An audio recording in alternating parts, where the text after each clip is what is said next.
भगवद गीता से जीवन का 40वां पाठ।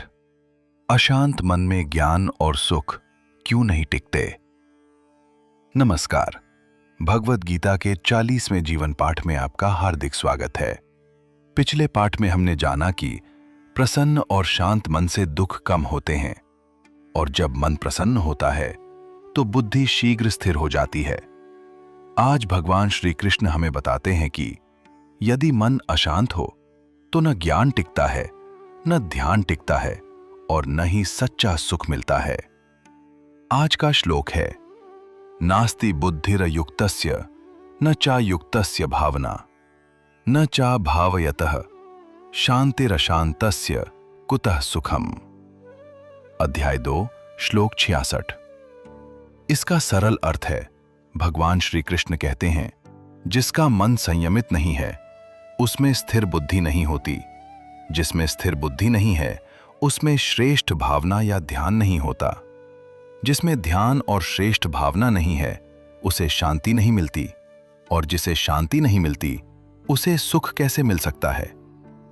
सोचिए, यदि पानी ही हिल रहा हो तो उसमें चंद्रमा का प्रतिबिंब साफ कैसे दिखाई देगा। उसी प्रकार यदि मन ही लगातार अशांत है तो उसमें ज्ञान कैसे टिकेगा। जब मन चिंता से भरा हो तो सही बात भी समझ में नहीं आती। जब मन क्रोध से भरा हो तो अच्छी सलाह भी बुरी लगती है। जब मन इच्छाओं से भरा हो तो संतोष का अनुभव नहीं होता, और जब मन तुलना से भरा हो तो अपनी उपलब्धियां भी छोटी लगने लगती हैं।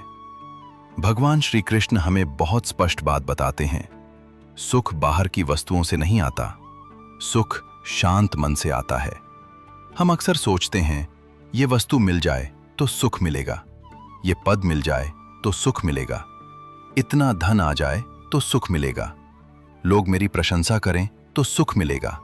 लेकिन यदि मन अशांत है तो ये सब मिलने के बाद भी भीतर खालीपन रह सकता है, क्योंकि सुख का आधार बाहर की उपलब्धि नहीं है, सुख का आधार भीतर की शांति है। एक विद्यार्थी के पास अच्छी किताबें हों, अच्छा शिक्षक हो, अच्छा वातावरण हो, लेकिन यदि उसका मन भटका हुआ है तो वह पढ़ाई में स्थिर नहीं हो पाएगा। एक व्यक्ति के पास धन हो, परिवार हो, सुविधाएं हो, लेकिन यदि मन में चिंता, लोभ और असंतोष है तो वह सुखी नहीं रह पाएगा।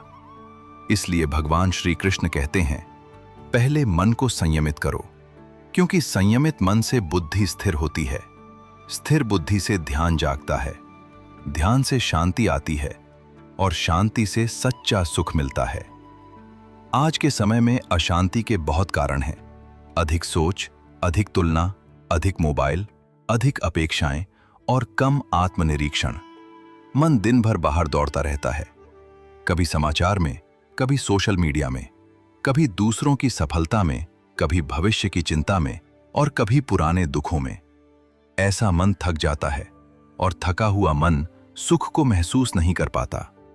गीता हमें बाहर से भागने को नहीं कहती, गीता हमें भीतर लौटना सिखाती है। थोड़ी देर मौन में बैठना, अपने विचारों को देखना, भगवान का स्मरण करना, कर्तव्य पर ध्यान देना और अनावश्यक इच्छाओं को कम करना, यही मन को शांत करने की शुरुआत है। आज एक छोटा सा अभ्यास कीजिए। दिन में 5 मिनट सभी काम रोक दीजिए, मोबाइल दूर रख दीजिए, शांत बैठिए, धीरे धीरे सांस लीजिए और मन में भगवान का नाम लीजिए। फिर अपने आप से पूछिए, आज मेरे मन की अशांति का मुख्य कारण क्या है? क्या यह सच में इतना बड़ा है?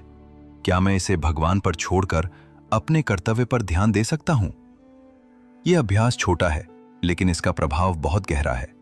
धीरे धीरे मन हल्का होगा, विचार साफ होंगे, निर्णय बेहतर होंगे और भीतर शांति बढ़ेगी। याद रखिए, अशांत मन में न ज्ञान टिकता है, न ध्यान टिकता है, न शांति टिकती है और न सुख टिकता है। लेकिन शांत मन में ज्ञान भी टिकता है, भक्ति भी जागती है, बुद्धि भी स्थिर होती है और जीवन भी सुंदर बनता है। आज का संकल्प यही हो, हम अपने मन को अनावश्यक भटकाव से बचाएंगे। हम मोबाइल, तुलना, चिंता और क्रोध पर संयम रखेंगे। हम प्रतिदिन कुछ समय मौन और भगवान के स्मरण में बिताएंगे। हम अपने कर्तव्य पर ध्यान देंगे और भीतर की शांति को अपना सबसे बड़ा धन मानेंगे। याद रखिए, जिसे शांति नहीं मिली उसे सच्चा सुख नहीं मिल सकता। इसी प्रेरणादायक संदेश के साथ आज का 40वां जीवन पाठ यहीं समाप्त होता है। अगले पाठ में हम जानेंगे भगवद गीता अध्याय 2 श्लोक 67। अनियंत्रित इंद्रियां बुद्धि को कैसे बहा ले जाती हैं। धन्यवाद। राधे कृष्ण। हरिओम।